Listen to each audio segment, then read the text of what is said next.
Root Tuber Banana East Africa Germs Plants Exchange Laboratory, RTB-EAGEL,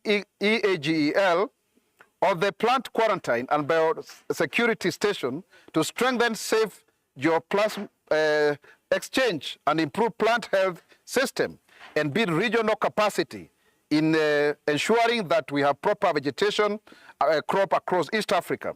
The initiative marks a step forward in operationalizing the facility and reinforcing KEFIS as a regional center of excellence in this regard to ensure that there is proper health for plants and diagnostics and exchange. Further, the Kenya National Examination Council has introduced a digital system for instant KCSE certificate verification, replacing the manual process that took up to 10 days. The system uses QR codes and blockchain technology to confirm authenticity and curb forgery, aiming at improving efficiency and strengthening trust in Kenyan examination certificates.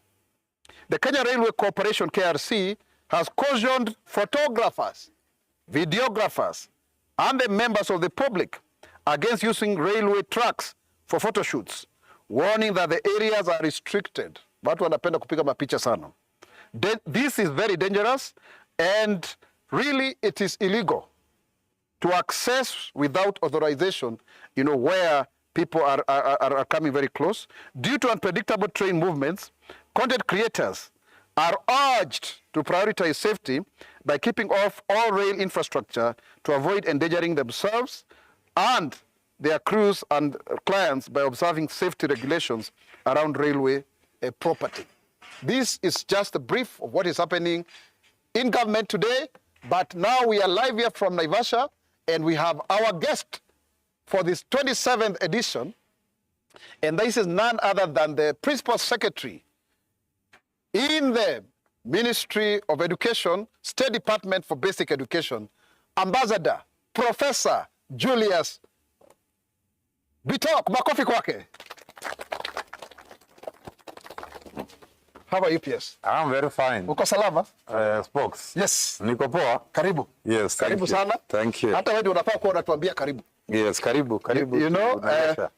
Wewe ndio mwenye hii maneno. And we are here at just next to the lake here. The lake is just behind us here.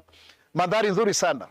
Sure. Mlituchagulia mahali pazuri sana kuja kujienjoy na kusikiza pia kile serikali imefanya. And really I was very happy by the way the president was with us today.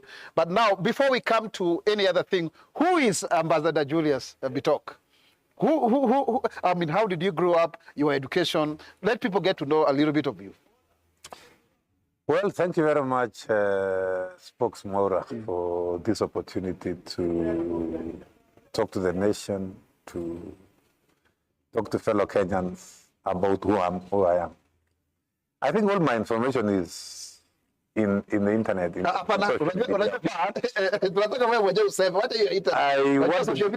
want to begin by saying my name again is Ambassador Professor Julius Bitok. So where did you grow up? Which primary school did you go to? I went to a school called Kaptuktuk. Kaptuktuk. Kaptuktuk. Kaptuktuk. Kwa umetoka village kule. Village. And today you are a professor. Kaptuktuk means a boda boda. Are you serious? Ulienda kwa shule inaitwa boda boda? Yes. Wow, where is it? It is in a place called Moiben. Okay. In Wasingishu County. Kule kwa Phyllis Barto. Kwa Phyllis Barto.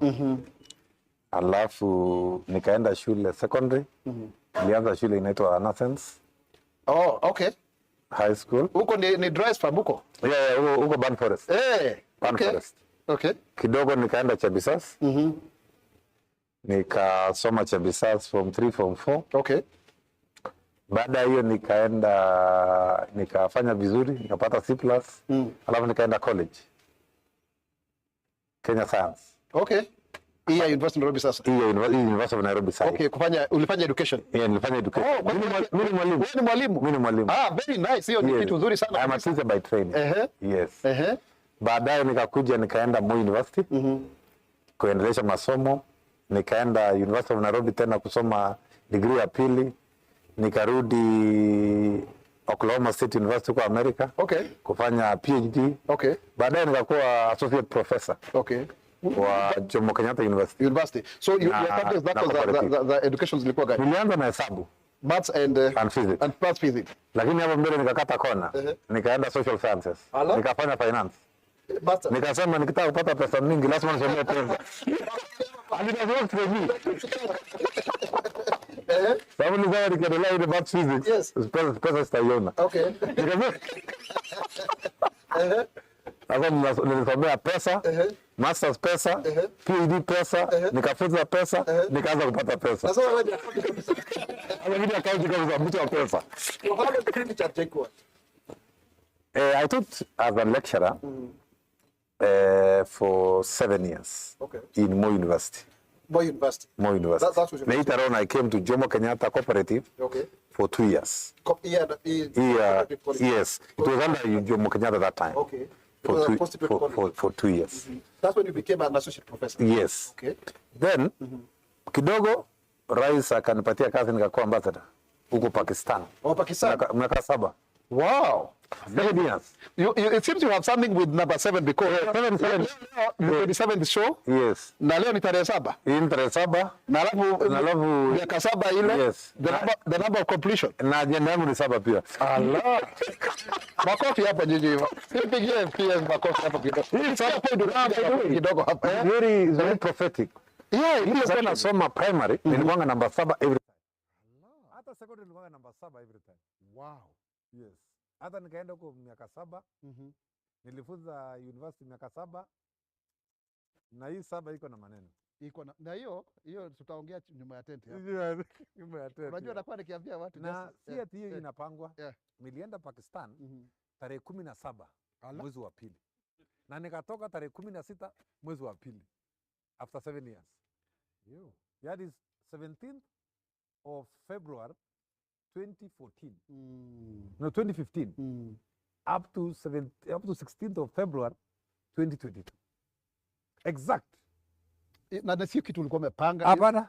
Yani ilifanyika tu kwa mapenzi ya Mungu. Ndege tu napanda siku hii na nashuka exactly. Hata ikupita siku moja. Wow. Not even a single day. That is how. And it was not planned. And then today 27. Unajua tulikuwa tumepanga na wewe kuja Sema na Spox. Yes. Na hii ikakuwa ndio leo. Hii ikakuwa leo. 27th show on 7th. 27th show of 7th. Na tukupanga. Hai. Sasa hii 7 hii iko na wacha tuachie hapo. Yangu ni 5. 5th government spokesman by the 5th president. Started my work on 5th of October. Tulikuja kusema maneno hapo ya new funding model hapo na the former CS Machogu. That was my first assignment. Now but before we get to the State Department issue. So what motivates you PS for you to have come this far? And how did you end up becoming a PS? Let me begin by saying that first, I'm a very ambitious person. As a person, I really like good things. Okay. Good life. Unapenda vitu nzuri? Napenda vitu. As a person, I don't like mediocrity. The second thing, I like hanging around with people who are very smart. Okay. Associating with the right people. Okay. So, and also, I also work hard. Okay. Yes, I work very hard. Like, for example, you see the conference today here.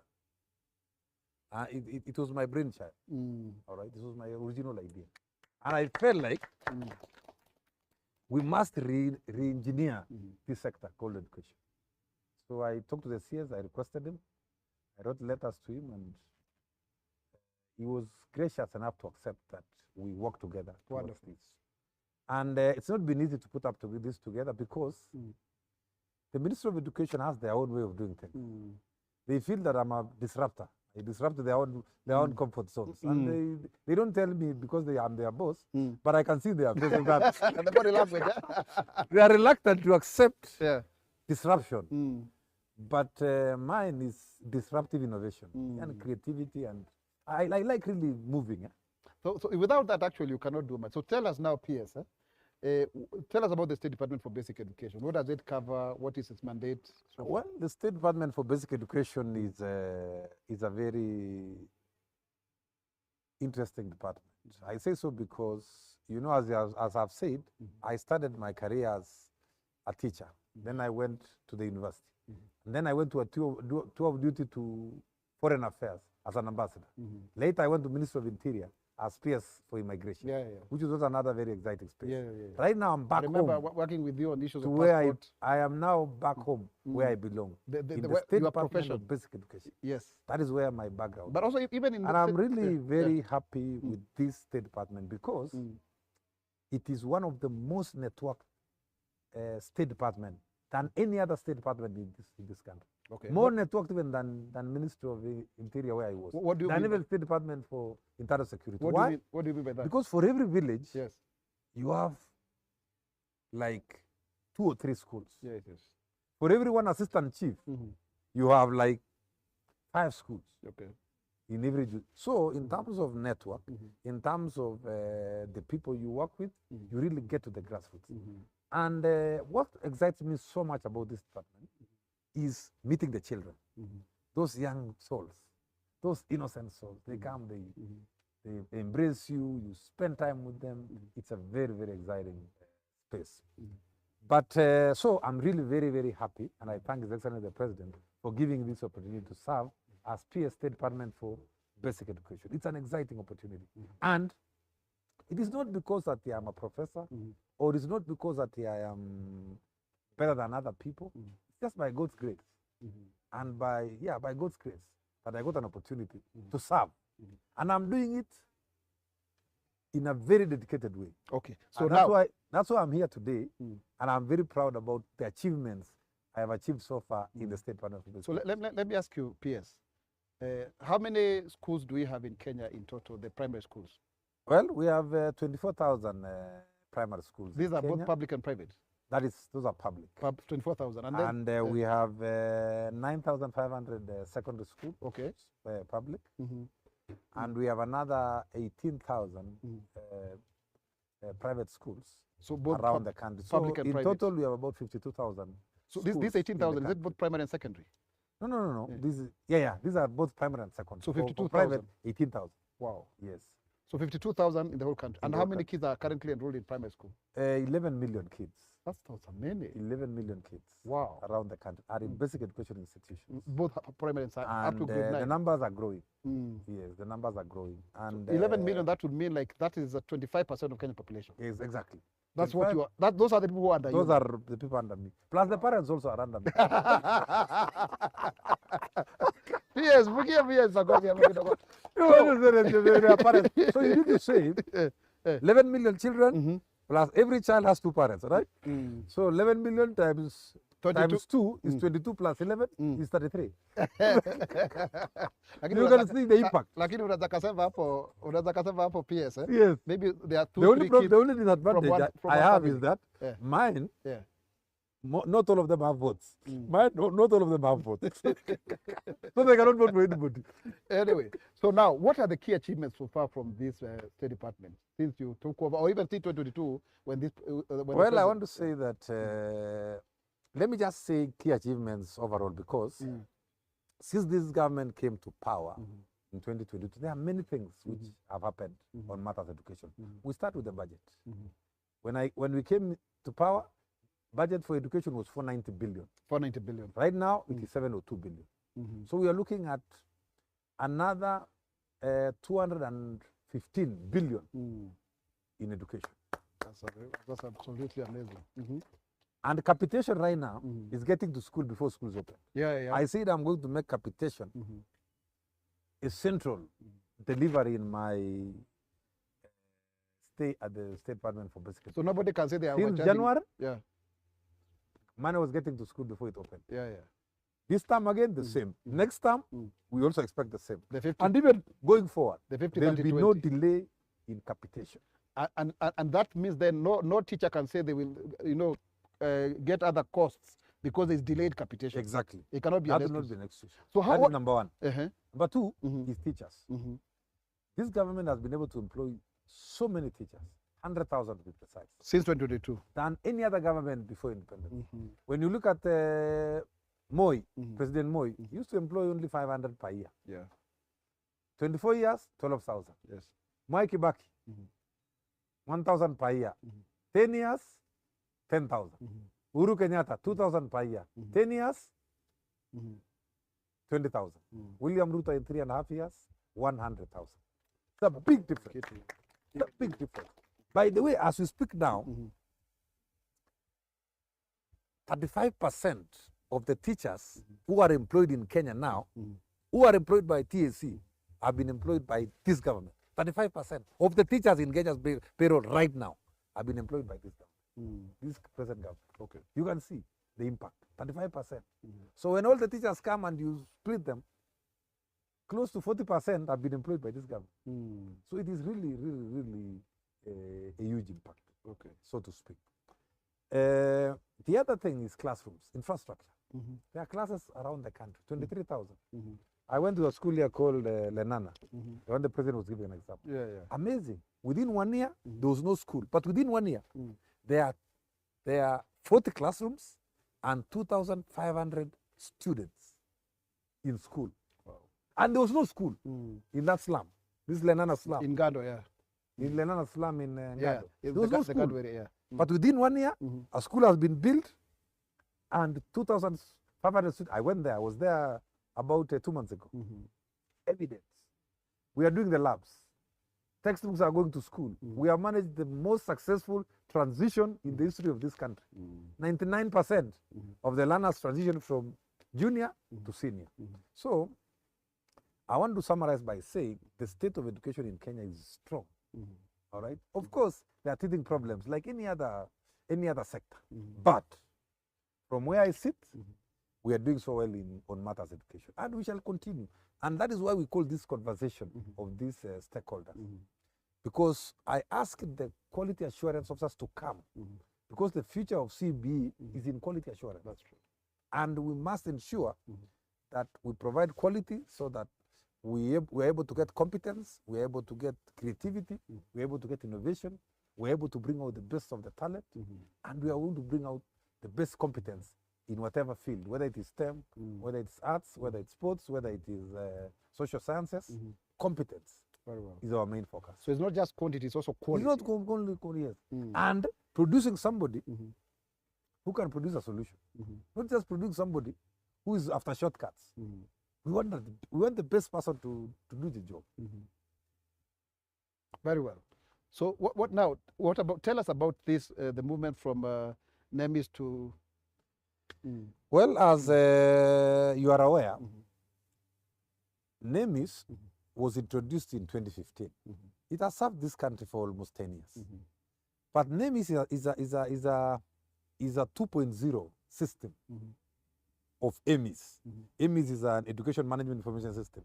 You know, it has series. The first one was 1.0, 2.0, 3.0. The current system is 4.0. Okay. That is a scalable, interoperable, integratable. I mean, you can connect it to many other systems. But because of the way NEMIS was crafted and structured, it's not possible to scale up. That is why we have now brought in a new system called KEMIS, Kenya Education Management Information. And it will be a one-stop solution for the entire education sector. It will connect all schools, all colleges, all universities, all parastatals, everything education.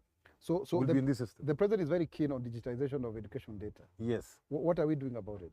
And that's what I essentially am saying. KEMIS is at the heart of digitization. In the next 2 weeks, KEMIS will be live. And we shall be telling schools to input data of their learners. And we shall be verifying as they input it. And it should be seamless. On 15th, we're asking secondary schools to input the data. And by 29th of this month, in 2 weeks' time, primary schools will come in.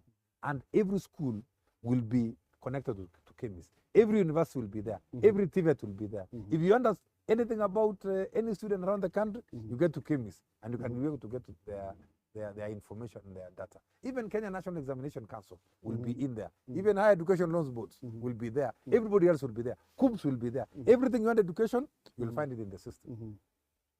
So now, before we take a short break right now, I would want to, how do you deal with the issue? There were questions about ghost students and ghost schools and capitation, people saying it's not enough. What do you have to say about that? Okay, on that matter, I want to say that I want to give you a small history about to schools and capitation in the Ministry of Education. And presented a document or rather the audit report to Parliament. And Parliament directed us to verify the number of learners, the number of schools. Then we did a verification. Okay. And we discovered that there are 87,000 ghost students in secondary, 800,000 ghost students in primary. That's a lot. Yes. Almost a million. That's non-existent. 887,000 ghost students. Yes, we discovered that. And the records are there. So how much money were we losing out of? We are losing a lot of money. We are losing a lot of money. In the first verification, we saved 1.2 billion. On the third term capitation of 20%, we saved 1.2 billion. And we have progressively continued saving. And we have said this verification will be continuous. We shall continue verifying and confirming the data so that we have accurate data on the number of learners. So this chemist. And I want to continue to tell you, the minister took action against principals, 20 of them, who are suspected to be the ones inflating the figures. We took action against 34 sub-county directors of education, whose jurisdictions had these schools which had inflated the numbers. And that is how serious it is. Okay, let's take a break and we shall come back to much more conversation. This is how the government is fighting corruption using technology and saving you, the taxpayer, very great resources. This is Sema na Spox, Bonga na Gava. Sema na Spox, Bonga na Gava. Keep it right here.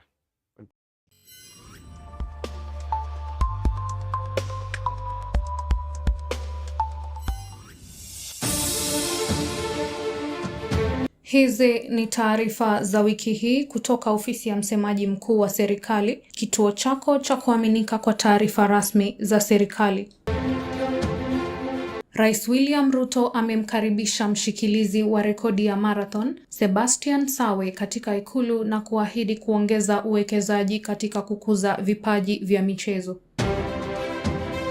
Rais Ruto ameahidi kuboresha miundombinu katika shule ya Njiri kwa kujenga madarasa, maabara, bweni na barabara. Rais Ruto ametoa wito kwa bara la Afrika kuongoza mageuzi ya mifumo ya afya na kuimarisha uzalishaji wa ndani wa bidhaa muhimu za afya. Rais William Ruto amehimiza Afrika kutumia rasilimali zake za madini kwa ajili ya ukuaji wa viwanda na uundaji wa ajira. Rais Ruto ameangazia miradi mbalimbali katika sekta ya elimu pamoja na msukumo wa maendeleo ya miundombinu katika sekta tofauti. Serikali imetangaza mpango wa kuboresha jiji la Nairobi wenye thamani ya shilingi bilioni 80 katika sekta mbalimbali za uchumi. Rais Ruto ameangazia mpango wa maendeleo wa shilingi bilioni 15 kwa kaunti ya Kirinyaga. Naibu Rais Kithure Kindiki amezindua mfuko wa kitaifa wa miundombinu utakaosaidia kuongeza uzalishaji wa umeme na kubadilisha sekta za usafiri na viwanda. Naibu Rais Kindiki ameonyesha mafanikio ya mtandao wa nyuzi-nyuzi wenye urefu wa kilomita 30,000 na ajira za kidijitali 300,000 nchini. Naibu Rais Kindiki ametoa wito kwa Afrika kuongoza mifumo ya afya huku akibainisha kuwa zaidi ya watu milioni 30.7 wamejiandikisha chini ya mpango wa Taifa Care. Waziri Mkuu wa Baraza la Mawaziri, Musalia Mudavadi, amehimiza Afrika kuweka kipaumbele katika kuongeza thamani ya madini na kuendeleza viwanda katika sekta ya uchimbaji. Kenya inaendeleza ajenda ya sayansi na ubunifu kupitia uwekezaji wa shilingi bilioni 3.4 katika utafiti. Kenya na Japan zimeimarisha ushirikiano wa kimkakati kupitia ufadhili mpya wa masomo pamoja na kupanua biashara, uwekezaji na maendeleo. Kenya imeadhimisha Labor Day ya kihistoria Vihiga ikilenga haki za wafanyikazi na uzalishaji wa ndani. Bwana Felix Koskei amekutana na uongozi mpya wa chama cha watumishi wa umma kujadili mageuzi. Ambassador Professor Julius Bitok, the number 7, the number 7, namba yake vizuri sana. Now, PS, you were saying something about the issue of the way the chemist has helped us to save money. Yes, I've said that where we are going to leverage on technology to ensure that we close all loopholes and have accurate data. Because as you are aware, Spox, one of the biggest challenges we have in this government and in this country is data, accurate data on everything. Even the data that was released by KNBS the other day, they wanted to release one for education. We told them no, because the data is not accurate. They want to release very old data, very inaccurate data. So chemists and technology in general is going to be a one-stop solution for data governance in education. Now, let me also say that one of the most critical issues in education, actually there are two issues. One is technology and the other one is equity in education. Those are the two most critical issues in the education sector. Technology, because technology will give us accuracy. We shall be able to have a view of the number of schools, the number of learners, the amount of money we are sending there all the time, the bursaries, the scholarships. It will give us a very clear view on the map of Kenya where our resources are going on matters education. Because remember, education is not only a government affair. We need to give also an opportunity to other stakeholders to feed into this, whether the money is coming from World Bank, whether it's money coming from donors, NGOs, whether it's coming from faith-based organizations. We want to have a global view. That is why this scheme is really central to the success of this State Department and Ministry at large. Okay, wonderful. I think that's wonderful. Let's now turn to questions. Let's have the first question. Please tell us your name, where you come from, and you shoot this question straight to the PS.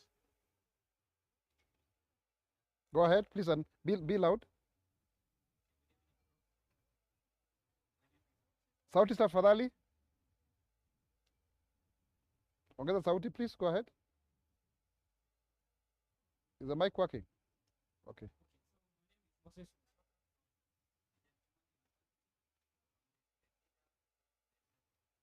Sauti tafadhali, kijana, tukusikii vizuri tafadhali. Okay, try again. Or you can Hello. shout.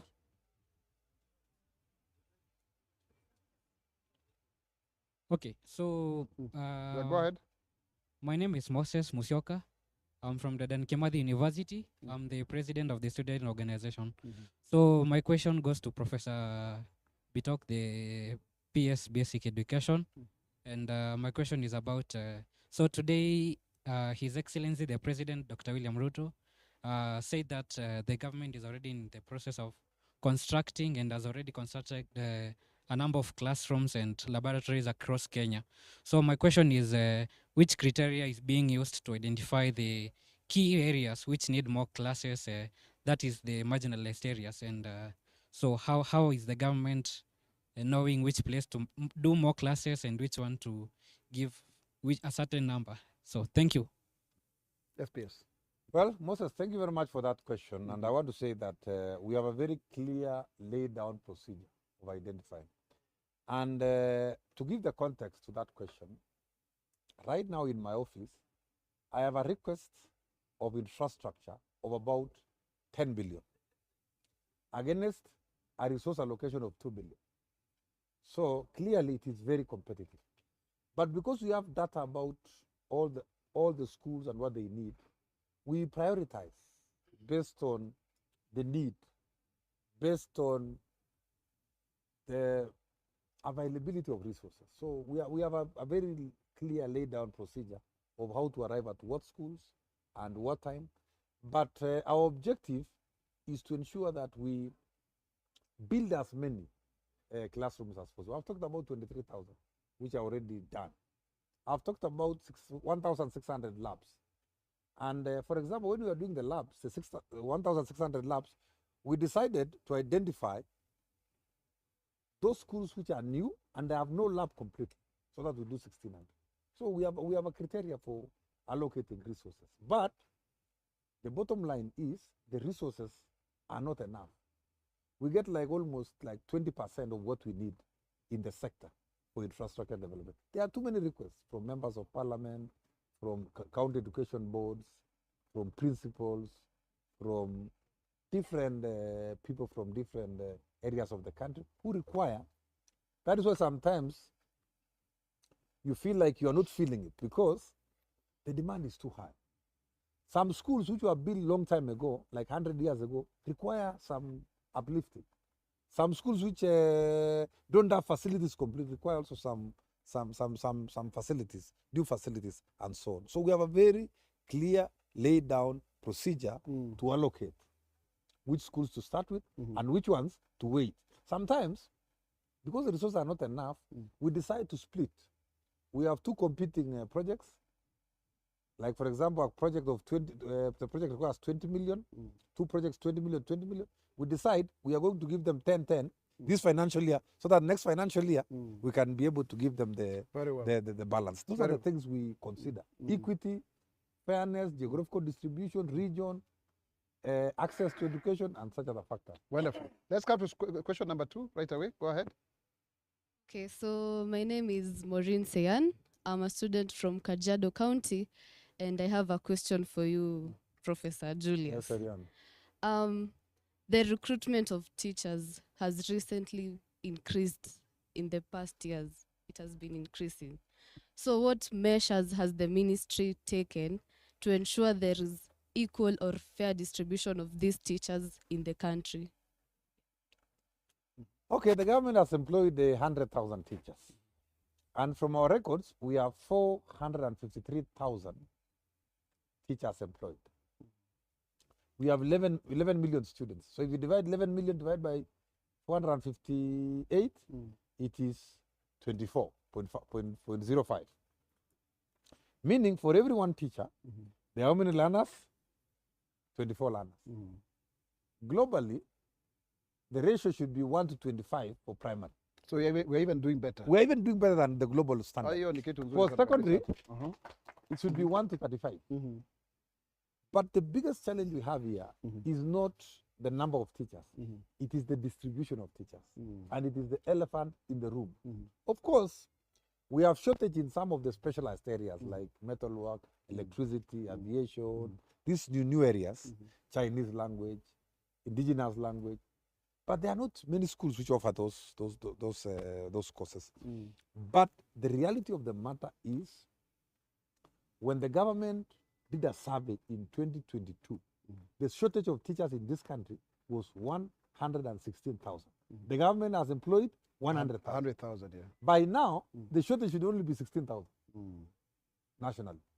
But we still hear of a big shortage that I think sometimes is not very, very accurate. Accurate, yeah. So for me, once we do 16,000 teachers, we should never be talking about shortage of teachers in this country. Why? Because of the ratios. The ratio should speak for itself. Unless the configuration of how we are distributing teachers and expertise is the problem. In any case, we have reduced senior school into 2 classes. We have brought in junior school here. So I think there's something we can do to distribute and to ensure that teachers are sufficient. Because when you look at it more critically, the demand for teachers in Kenya is 40,000 per year. Every year, if you have 40,000 teachers, we should be good to go. We should be able to absorb those ones, 25,000 of them into government annually, and about 10,000 of them will go to other professions, and then another 5,000 goes to maybe private schools. 40,000 is the optimum that we need every year. But we have asked the universities not to overtrain, so that we can be able to deal with this problem of unemployment in the teaching profession. That is the conversation we're having. Thank you. This is really, really wonderful. Now, let's come to our audiences online. What do they have to tell us? What questions are they giving us? Good evening, Professor. Kindly stand up. But we can see you. Yeah. Good evening, Professor. Our viewers would like you to respond to 3 questions. The first, with the education budget increasing significantly over the last 3 years, how is the ministry ensuring that the additional funding translates into better learning outcomes in public schools? That is Oma Bernard from Kisumu on X. The second, STEM enrollment has now risen to over 52%. What specific initiatives is the ministry implementing to encourage more learners, especially girls, to pursue STEM-related courses? That is Faith Maritim from Kajiado County on Facebook. The last, Professor Bitok, digital learning is becoming increasingly important in education. What progress has been made in improving internet connectivity in public schools? That is Felix Mwangi from Taita Taveta on TikTok. Thank you. Okay, thank you very much. The three questions. First of all, on teachers, after increasing the number of teachers, obviously, the single most impactful resource for any learner is a teacher. So with the increased number of teachers, we expect the learning outcomes to increase. We expect more quality because these are trained people, these are professionals. These are people who can handle situations. These are the people who have knowledge, and we expect the learning outcomes to be improved. Clearly, this country will never, with employment of 100,000 teachers, learning in this country, education in this country will never be the same again. That is huge impact. You can imagine 100,000 force who have been introduced into a system to be able to support learning. Learning outcomes, of course, will shoot up, will increase tremendously. Now, on this issue of girls, what are we doing to encourage girls to do STEM? I think by and large, we are saying that, interestingly, in some counties in this country, girls are doing better than boys. Girls are doing better than boys. And unlike before, where there's a lot of stereotype about girls not focusing on sciences, I've visited schools where girls are very strong in sciences, mathematics, physics, chemistry. They are very, very good. But I want to say that of the 52% ratio of about 600,000 learners who have gone to senior school, who are doing STEM, the ratio is 49-48 for girls and boys. It's not significantly different. All learners are almost equal. They are almost very competitive. The difference is only 1% of the differences, and it can be either way. As of now, there are more boys interested in STEM by a difference of only 1%. So that is not really a major issue. Or rather, to put in other words, gender has no significance on whether one is going to do STEM, sports, or social sciences. All genders are almost equal in as far as doing STEM is concerned. The last question was about digital learning and CHEMIS. And I want to say that CHEMIS is going to be a game changer because CHEMIS has three principal components. Number one, through CHEMIS, the new system we're introducing, we're able to manage our data more effectively and more accurately. So we have a more structured data governance. We're able to know how many learners are in school today, how many have moved to a different school in the next term, and that kind of thing. Data management is central. The second issue is the information system. This will give us a feedback. Sitting in Jogo House, I should be able to monitor through a security center what is going on in our schools around the country. I should be able to get all that information summarized. How many students have reported, and I should be able to see that information, real data. That is the MIS part. In terms of management, I can make decisions real time on what is happening in a school in any part of this country, real time. Number three is digital learning. Through CHEMIS, we are going to teach. We are going to deploy some of the content. We are going to deploy some of the textbooks through the system. We're going to say, we'll be providing from time to time lessons. We can say today we have a mathematics class for grade 9. And somebody in a certain school can be able to teach through CHEMIS network. And the government has now already rolled out infrastructure. Ministry of ICT is doing connectivity in all our schools. We are doing solarization, which we have connected to also connectivity. We are now deploying 25,000 laptops, and smart boards in all our primary schools around the country. And those are the things which are going to aid and facilitate. And those laptops will have a software called Chemis in them. So whenever it lands in the school, you know it's going to be used. You're going to use it to input data. You're going to use it to monitor what is happening in the school. And when you key in, the system is connected to the headquarters in Nairobi. And all the data will be like right now, starting last week, I've started constructing a data center, not a data center aside, a security center in Nyao's first floor, where we shall be monitoring everything happening on matters education around the country. Wow, this is really, really commendable. This is really commendable. Now, what are we doing about the issue of special schools and ensuring that they are well facilitated, because most of those learners are vulnerable? Well, I want to say that we have mainstreamed SNE, special needs education, in our curriculum and in our systems. We have a fully fledged department called Directorate of Special Needs Education. Number two, we have also KISE, which is Kenya Institute of Special Education, which trains people who are able to. Right, in the current financial year, we have a World Bank project. We have 2 billion. We are building 10 new special education centers around the country. Okay. In every region, we are going to be building special education centers. So we are also on course to support learners with different difficulties in learning. So we are on course on this. And even Kenya National Examination Council has provisions also to support special needs education, because we don't want to leave anybody behind. Because disability is not inability. We want to give every learner an opportunity to get quality education in this country. And we are on course. And we are on course. So, and I'm sure that also includes children who have dyslexia. Exactly. So what about the issue that some people are saying that there's a shortage of textbooks, and also the issue of technical teachers?